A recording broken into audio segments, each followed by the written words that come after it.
Warna news Marathi, त्यास विश्वासार्ह बातमीचा। पन्हाळा तालुक्यातील सातवे इथल्या केंद्रीय प्राथमिक शाळेची स्थापना साधारणपणे 100हून अधिक वर्षांपूर्वी झालेली आहे। या शाळेची इमारत 100 वर्षापेक्षा जुनी आहे। शाळेची पटसंख्या 110 इतकी आहे। या शाळेमध्ये इयत्ता पहिली ते 7वी पर्यंतचे वर्ग भरवले जातात। शाळेतील पहिली आणि दुसरीचा वर्ग एकाच खोलीमध्ये भरवला जातो।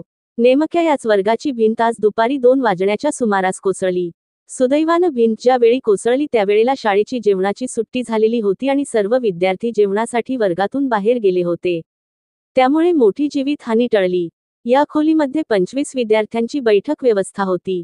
ही घटना घडताच पन्हाळ्याच्या गटविकास अधिकारी सोनाली माडकर यांनी शाळेमध्ये जाऊन घडलेल्या घटनेची पाहणी केली। सुदैवानं हा अपघात झाला त्यावेळेला वर्गामध्ये विद्यार्थी उपस्थित नव्हते, अन्यथा मोठी जीवितहानी होण्याची शक्यता होती। त्यामुळे शासनाने अशा जुन्या आणि जीर्ण झालेल्या इमारतीचं ऑडिट करून नवीन इमारती बांधणं गरजेचं आहे। Subscribe now and press the bell icon. Never miss an update.